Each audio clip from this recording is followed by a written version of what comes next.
apa benar bahwa tes DNA itu haram? Sopo sih ngomong tes DNA haram? Tes DNA itu ini ilmu genetika, ya masalah nasab habaib itu loh. Atas dasar apa diharamkan? Tidak.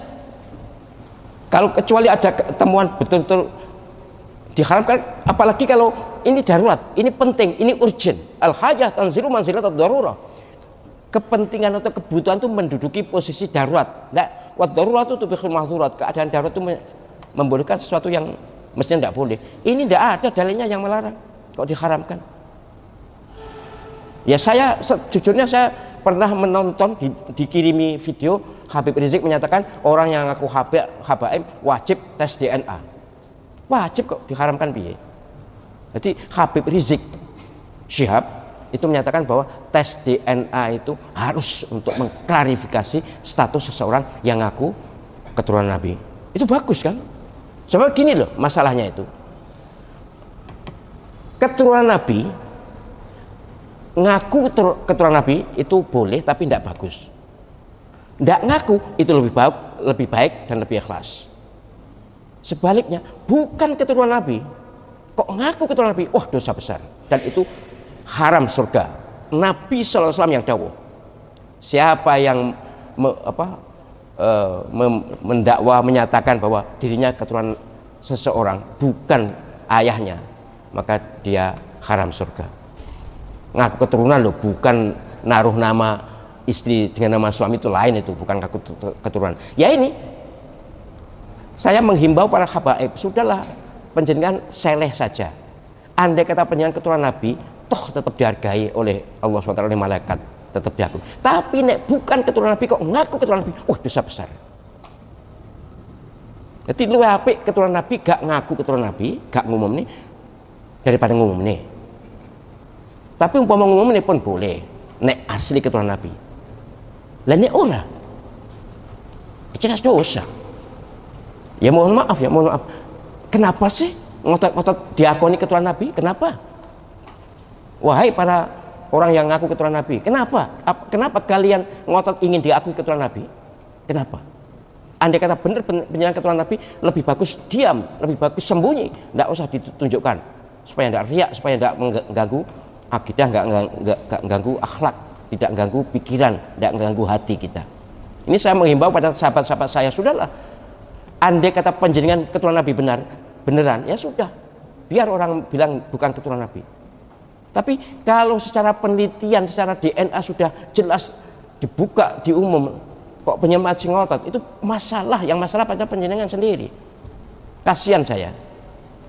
Mereka adalah sahabat-sahabat saya, tetap sahabat saya, walaupun bukan keturunan Nabi, tetap sahabat saya dan baik saya dengan beliau-beliau itu. Perkara sing kelakuannya gak cocok karo tuntunan Nabi, ya itu urusan pribadi, tapi yang jelas kita ini menghormati pada semuanya. Ini benar saya himbau, muka-muka maring ini gak ono sing takok masalah Habib bener. Saya juga anak sungkane, sahabat Habib saya banyak yang akrab dengan saya itu banyak. Tapi ya itulah, kok iso sih ngotot jadi diakoni keturunan Nabi, kok iso? Saya ingin penjenengan sembunyi aja lah, tidak usah ngaku keturunan Nabi. Sudah, nanti urusan di akhirat. Tenan pora. Sebab kalau penjenengan bukan keturunan Nabi, ngaku keturunan Nabi, itu masalah besar. Apalagi DNA sudah jelas, haplogrupnya jelas. Ini yang tes DNA orang luar, orang Indonesia ada beberapa sama ya. Haplogrupnya G, dan itu bukan Arab dan bukan Hashim, apalagi Bani Hashim, bukan, itu dari Kaukasus. Ya nek dibongkar izin, tapi ya sudahlah, pokoknya jelas bukan J1 itu Nabi atau Bani Hashim ya, J1 itu Bani Hashim. Nah ini tidak ada yang tes itu, yang J1 itu nggak ada, sak dunia itu 180 wong itu tidak ada. Lihat sepi itu, masa cek ngotot aja, malah diharamkan malah yang di DNA ini. Wah aneh. Saya ngaramkan siapa mas? Hanif itu mantune Gus, mantune, lagi berarti orang tua kalau mantune gak waduh mas? Astagfirullahaladzim. Oh janganlah, sampean mantu ya kudu nyadar, jangan menentang orang tua, atau orang tua minta maaf pada umat, enggak apa-apa. Tapi sekali lagi, kehormatan panjenengan dan penghormatan kita pada panjenengan bukan soal keturunan Nabi itu, bukan. Apalagi kalau sudah dinyatakan berdasarkan banyak disiplin ilmu, ilmu sejarah, ilmu apa namanya itu filologi, kemudian ilmu genetika, tidak, terus ngotot malah jatuh. Ini laku kasus bolak-balik loh. Saya sungguh sangat menyesalkan juga sikap PBNU itu, sangat menyesalkan. Kenapa seperti itu? Tapi oke lah, itu hak mereka sebagai pengurus, silakan aja. Tapi mestinya hal-hal yang terkait dengan keilmuan itu biar menggelinding, biar didiskusikan di masyarakat. Mestinya harus berani dialog terbuka itu, yang pro maupun yang kontra. Ilmiah soalnya. Saya sebagai orang akademik dan saya bertahun-tahun mengajar metodologi penelitian hukum Islam di S3. Sudah berapa tahun. Saya nyadar betul bahwa memang masalah nasab ini perlu diteliti secara ilmiah jika dipersoalkan, dan sudah ada produk ilmiahnya, sudah ada. Kenapa lalu dimasalahkan? Pakai baik sangka lagi, pakai apa? Syuhra wal istifadah. Kalau tidak diperselisihkan, oke, tidak apa-apa. Zaman dulu memang tidak diperselisihkan. Mbah Hasyim atau Mbah Nawawi Banten dan lain-lain sebagai ulama, iya, tapi bukan ahli nasab mereka. Tapi mereka karena tidak ada yang mempermasalahkan, maka bisa digunakan syuhrah wal istifadah, pengakuan secara umum. Tapi kalau ada yang mempermasalahkan dan bisa menunjukkan bukti, lalu apa untungnya tetap ngotot ngaku keturunan Nabi itu? Apa tidak takut dengan risiko?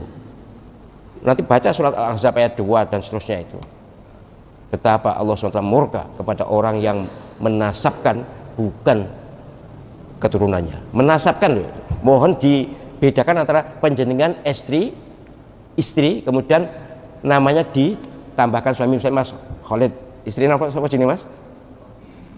Iva Khalid. Wah, lo ceramah, oh itu dosa, itu haram, bau surga, ngaji ya. Itu kan bukan menasabkan, itu mengakui sebagai suami, bukan menasabkan. Ya memang afdolnya dengan orang tuanya, tapi kan supaya suami merasa dihargai, ya oke, tidak ada masalah itu.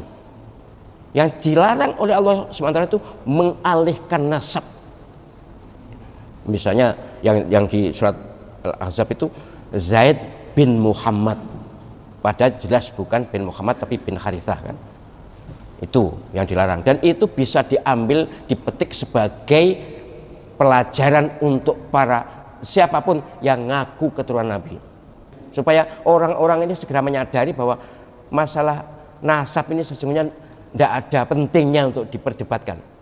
Dan apalagi ngaku-ngaku nasab Nabi SAW tapi kelakuan tidak sama sekali mencerminkan apa tuntunan Nabi, kan malah bahaya itu. Itu doang banget masalah nasab ini.